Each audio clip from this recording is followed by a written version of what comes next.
Tahimik na nakaupo lang ako rito sa sofa, ang asawa ko at ang kabit niya, ay baka naghahanimon na naman ngayon sa loob ng kwarto nila. Napabuntong hininga na lamang ako, at pinipilit sa sarili na kalimutan ang mga nakikita ko kanina lang. Pero sadyang ayaw akong tulungan ng isip ko, at paulit-ulit na nagre-replay ito sa utak ko. Pinilig ko ang ulo ko at mariin na pumikit, pero hayon pa rin ang imahe nilang dalawa. They are both naked, at ang asawa ko naman ay nakayakap sa babae niya. I can even hear this sound, repeatedly. Nagmulat ulit ako ng mga mata, at huminga ng malalim. Maya-maya ay lumabas na sila sa loob ng kwarto, at napaangat ako ng tingin sa kanila. I'm sorry baby, I can't sleep with you tonight. Umuwi kasi si daddy sa bahay, bukas na lang ha. Malambing na pagpapalam nito sa asawa ko, napaiwas ako ng tingin nang makita kong tumingkayad siya, para halikan si Dave sa labi nito. It's okay baby, tomorrow na lang. He's so sweet to her. Ibang-iba siya kung kaharap ang babae niya. Okay bye, I love you.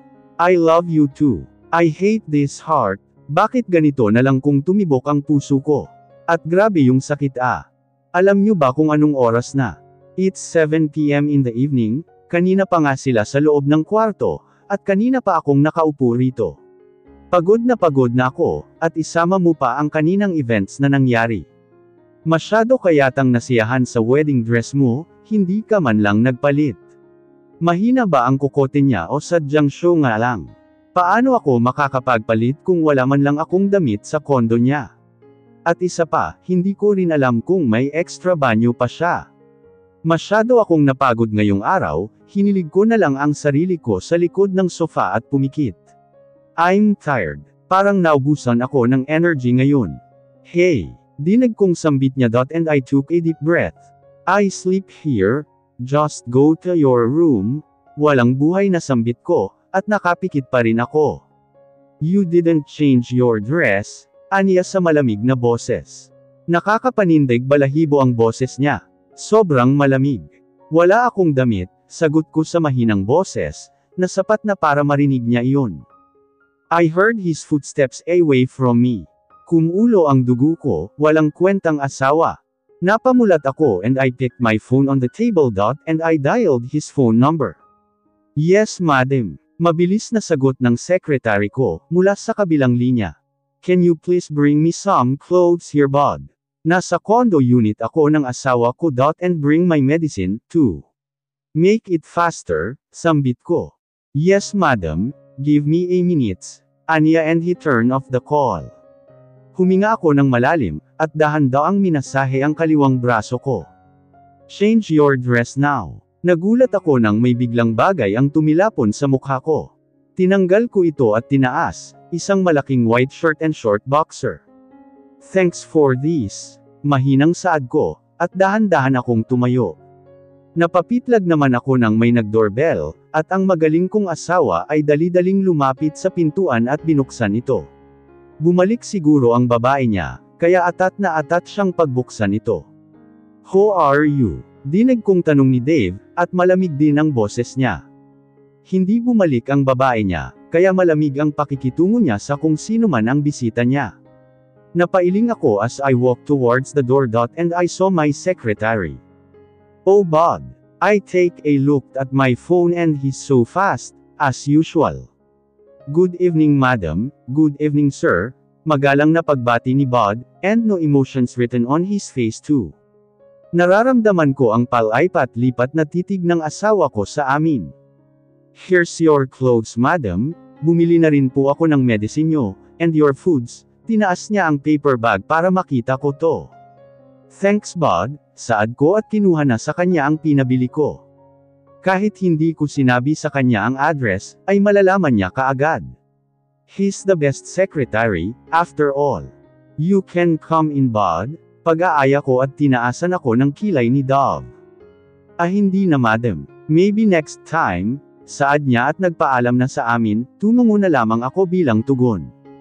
Dave closed the door and he turned to me with his curious looks. Who is he? Tanong niya sa akin. My secretary, simpleng sagot ko sa tanong niya. Boy, nakataas na kilay na tanong na naman niya. Got the problem with that? Yes, he's a boy. And what is Bod? Ang kulit. I used to call him Bod, sambit ko. An endearment, I see. Nanatili ang mukha niya na walang ekspresyon, at malamig pa rin ang kanyang mga mata. He's hard to read. Where's your bathroom? In my room?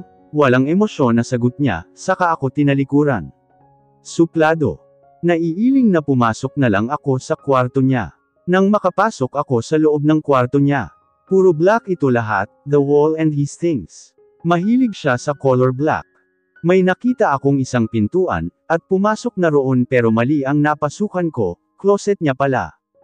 Curious ako kung ano-ano ba ang mga kagamitan niya rito, kaya naman, imbis na lumabas na ako, ay mas pumasok pa ako sa loob. Nakita ko ang maraming coat, and his white long sleeve, black slack. May nakahanger na 5 doctor's coat. Binuksan ko ang isang cabinet, at nakita ko ang marami niyang boxer dito. Oh my! Binuksan ko pa ang pangalawang cabinet, at mga belt naman niya ang nasa loob. Wow! Lumabas na lang ako at tinungo ang pangalawang pintuan. Bathroom. Nilapag ko muna sa sabitan. Ang damit na binigay sa akin ng asawa ko, saka ako lumapit sa may sink, at tumalikod sa half mirror. Hinawakan ko ang zipper ko sa likod, mahirap ibaba yon, lalo na kung isang kamay lang ang gamit ko. Dahan-dahan ko lang ito binaba. Napaigtad ako nang may humawak noon sa zipper ng wedding dress ko at ibinaba iyon. Ramdam ko pa ang mainit na kamay niya, na pasimpleng dumadampi sa balat ko sa likuran. Nanindig ang balahibo ko, nang maramdaman ang mainit niyang hininga sa likuran ko. Dumagundong ang kaba sa aking dibdib. Pagkatapos niyang ibaba ang zipper nito, ay naramdaman kong dumistansya siya sa akin. Thank you, mahinang sambit ko, at hindi siya sumagot. Tahimik na naglakad lang siya palabas. Parang doon ko lang naalala na huminga, sobrang bilis ng pagtibok ng puso ko. Humakbang ako palapit sa shower at naligo na ako. Hindi ko alam kung umabot ba ako ng 1 o 2 oras sa bathroom. Nahirapan pa kasi ako sa magsuot ng damit, lalo pa na shirt ito. I only wear blouse, sleeveless and coat. Mini skirt and not pants. Doon ako komportable at mas madali sa akin ang magsuot ng ganoon. Paminsan-minsan din akong nagsusuot ng jeans. Why do you have this? Muntik na akong mapatalon dahil sa gulat. Napatingin ako sa kanya, at nakita kong hawak-hawak niya ang pain reliever ko. Naninimbang na tiningnan niya ako, at naghihintay talaga sa isasagot ko. Nothing, simpleng sagot ko at kinuha ang gamot ko mula sa kamay niya. Lumabas na ako mula sa kwarto niya, at tinungo ang mini kitchen niya. Hinalungkat ko ang dala ni Bod. He's my private secretary. Bonnie Uzen del Mundo, in short Bod. He's my trusted person I ever had, at parang best friend ko na siya kung ituring. Kasal na rin siya. Guwapo. Yes, literal na guwapo siya, at akalin mong isa siyang model na maganda ang pangangatawan. Well, guwapo rin naman ang asawa ko. Matangkad at mestizo. Makapal ang kilay, at para kang hihigupan ng mga mata niya sa paraan ng pagtitig niya. Matangos ang ilong at mapupula ang mga labi. Guwapo nga pero pasaway naman.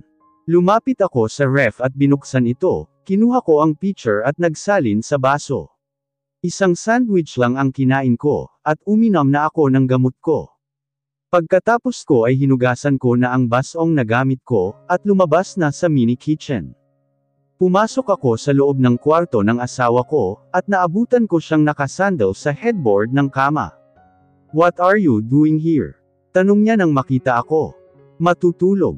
I only have one room and you can sleep in the living room instead.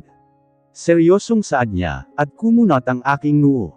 What? Why? Hindi ba tayo magtatabi sa pagtulog? Hindi makapaniwalang tanong ko sa kanya. Seriously, patutulugan niya ako sa living room niya. May kama ba roon? Puro mga sofa lang yun. My goodness. Who told you that? Sinuswerte ka naman yata, sa living room ka matutulog, mariin na sambit niya at binato ako ng unan. Hindi ko ito nasalo dahil sa gulat, kaya tumama pa sa mukha ko. Dahil sa lakas ng impact nito, ay napaatras pa ako. Tahimik na pinulot ko na lang ito at lumabas na sa loob ng kwarto niya. Nanubig ang mga mata ko, at hindi ko namalayan na lamandas na pala ito sa pisngi ko. Bakit ba ako nasasaktan ng ganito? Bakit? I walked towards the sofa and I placed the pillow on it. Maingat na humiga ako at nilagay ko ang kaliwang braso ko sa may tiyan ko. I placed my left hand on my forehead, at mariin na pumikit. I took a very long deep breath. This is our first night bilang bagong mag-asawa, pero matutulog pa yata ako sa living room niya. One thing I found with my husband attitude. My husband is a heartless. Hindi ko namalayan na dinala na pala ako ng kantukan ko. What the, Dave Benson? Pinatulog mo ang asawa mo sa living room. Nagising ako kinaumagahan, dahil sa malakas na boses ng isang babae. Nakahiga pa ako sa sofa at nakapikit pa. Gustong-gusto ko nang bumangon, pero masyado pang mabigat ang talukap ng mga mata ko, at mabigat din ang katawan ko. Ate, don't shout. Dinig kong saad naman ni Dave. Ate niya. Then explain this. Bakit dito sa living room natulog ang asawa mo? Sigaw pa rin ng babae at ramdam ko na nasa malapit lang sila. Because I want ka, baliwalang sagot ng asawa ko. Dave, she's your wife. Sa papel lang ate. Yes, kinasal nga kami in real, pero sa papel lang kami kasal. Kahit na, she deserve respect from you. Kapatid, galangin mo naman ang asawa mo. I know that our parents forced you to marry her. Little bro, she's your wife kahit nasabi mo kasal kayo sa papel. Hindi ganyan ang pagpapalaki sa'yo ng mga magulang natin. Every woman deserve a respect. Kahit hindi ko nakikita ang kausap niya, ay alam ko na namumula na siya ngayon sa galit. I don't like her, walang buhay na sabi niya lang, at parang pinipiga ang puso ko. Asawa mo pa rin siya. Kung malalaman ito ni Dad, tiyak na magagalit sila sa'yo. Hindi ganyan ang mag-asawa. Keep that in mind, she's the part of our family now. She's now important us. Treatuhin mo ng maayos ang asawa mo, hindi na siya ibang tao para sa'yo. Pareho kayong na forced marriage Dave, but you are lucky to have her. Isipin mo ako kapatid, kung ako ang nasa sitwasyon ng asawa mo. Ano ba ang mararamdaman mo ngayon? Magagalit at masasaktan ka rin, di ba? You make me disappointed, lil bro. Don't you know, na maraming nanghihinayang. That knowing the lady star isn't single. And she was now married with a surgeon doctor. Mahabang saad ng babae. At ano raw ang sinabi niya? She's heartless and ruthless ate, what? Am I heartless and ruthless? You're wrong little brother, she's kind and amazing woman. I hate you. Sa tagal na pagsasalita niya, ay napatunayan ko na siya pala si Diana Helen Benson, ang eldest daughter ng mga in-laws ko, at ang ate ng asawa ko. Oh my poor Nat Anya, her husband is ruthless. I really hate him. Aniya at hindi ko namalayan na nakalapit na pala siya sa akin. Masuyong hinaplos niya ang pisngi ko. Nagawa ko ng magmulat ng mga mata, at sumalubong sa akin ang mga mata ni Ate D. Disappointed and sadness. Ate D tawag ko sa pangalan niya, sa mahinang boses ko. Yes, I am my dear Nat Anya. Napangiti ako. Ate D volunteered to cook our breakfast in the morning, kaya sabay-sabay kaming kumain ng agahan pagkatapos nyun. Tahimik lang nakaupo sa tabi ko ang asawa ko, at nasa harapan naman naming nakaupo ang nakakatanda niyang kapatid. Nakakailang kumain dahil masyadong tahimik, lalo na kanina nag-aaway silang magkapatid ng dahil lang sa akin. Hindi ako makapaniwala na kapatid pala ni Ate D ang asawa ko. Ate D is sweet, caring and lovely. How come na naging magkapatid sila? Ang layo ng ugali ni Dave sa ate niya ah. I meet Ate D because of Papa. By the way, have you choose the place for your honeymoon Dave? Nasamid bigla si Dave sa tanong ni Ate D. Mukhang kalmado na ngayon si Ate D, at nabawasan na rin ang init ng ulo niya. Ate, we were on our breakfast. Don't say that again, aniya sa naiinis na boses. Really Dave Benson? Bastos ba ang tanong ko? Yung ginawa mo sa asawa mo ay hindi ba kabastos-bastos ha little brother? She asked with her voice sarcasm, and I can't help myself to look down in my food. Para akong natatakot na baka ako ang pagbubuntungan ng galit ng asawa ko.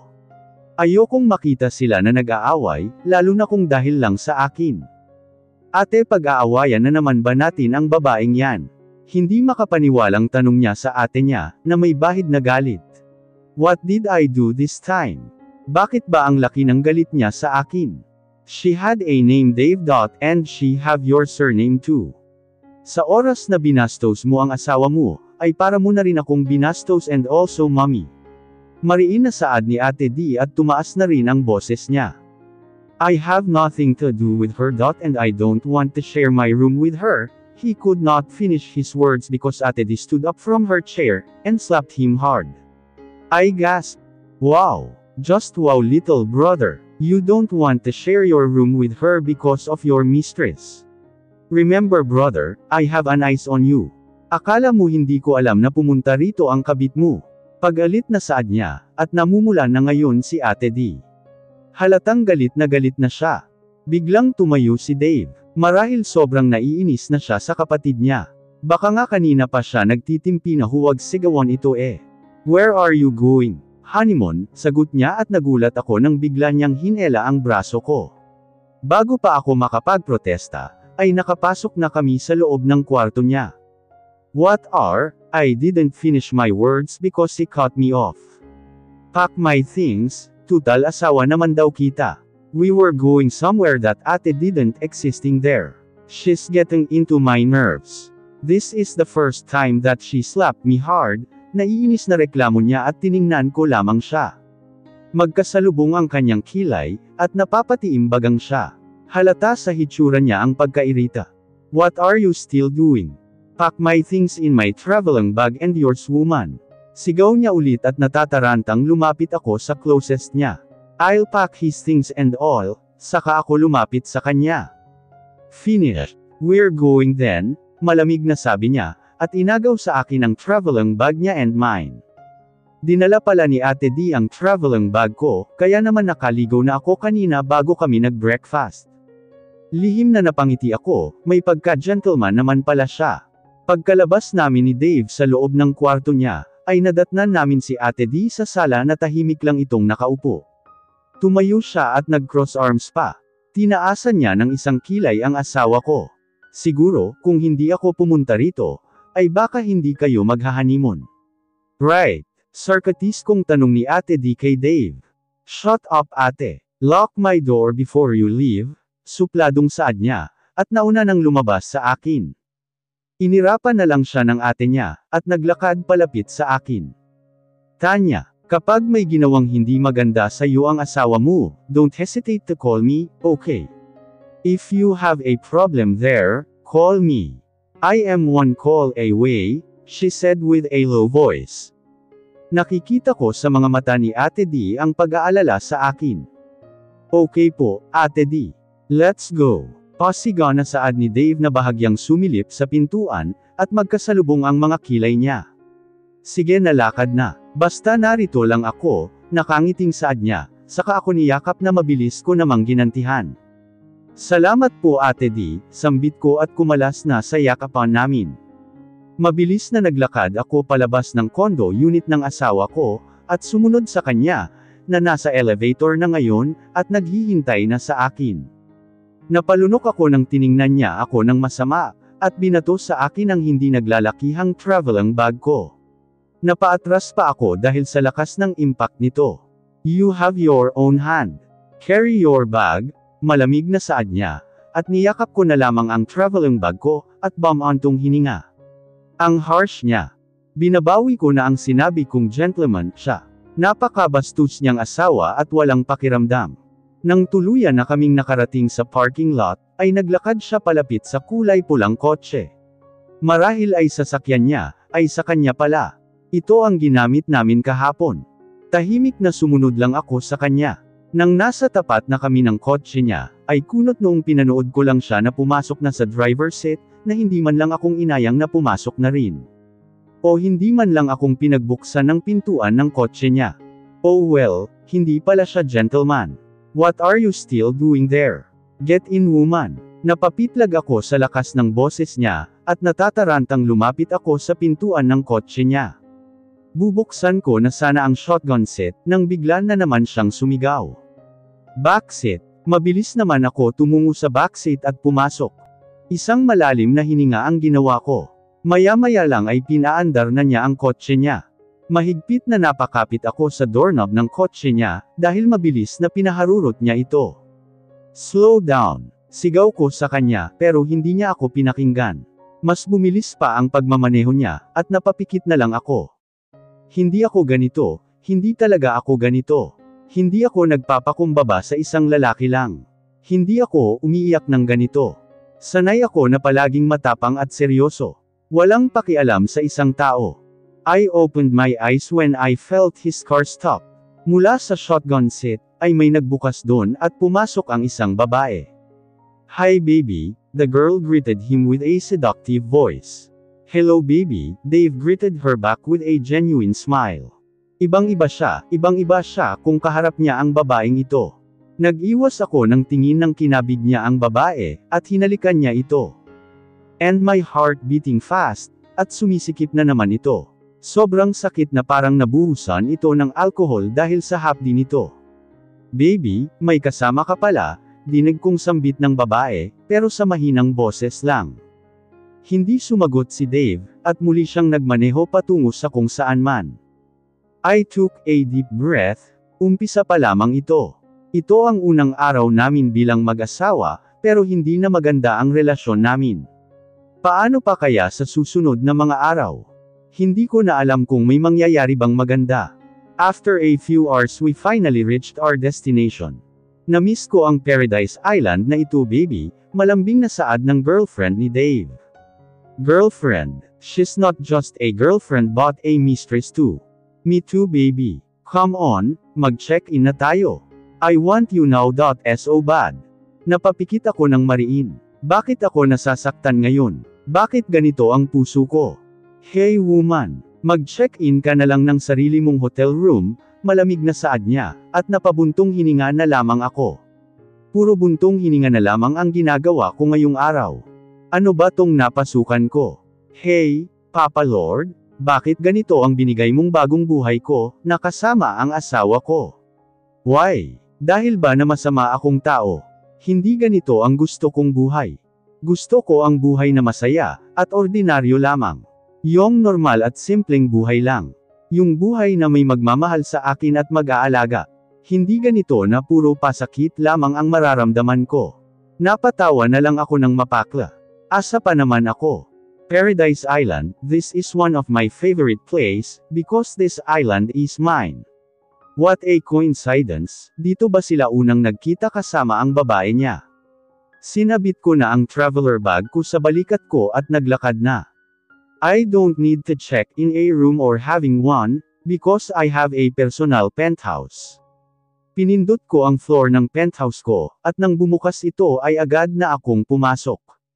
Sumandal ako sa wall ng elevator at napatingin sa itaas.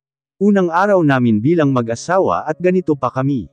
Ang asawa ko may kasamang kabit, at parang tinapon lang ako sa basurahan.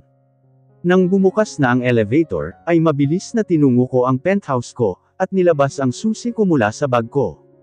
Nilapag ko lang ang traveler bag ko sa sahig, at pasalampak na dumapa sa sofa. I closed my eyes at inisip ang pwedeng mangyari sa relasyon namin. Baka magiging mabait pa sa akin ang asawa ko. Asawa ko. Ang sarap pakinggan. Well, gagawin ko ang lahat maging mabait lang siya sa akin. And I'll make him fall for me. Swear. Napangiti ako sa naisip ko. Maya-maya lang ay bumigat ang talukap ng mga mata ko, at tuluyan na akong dinala ng kantukan ko.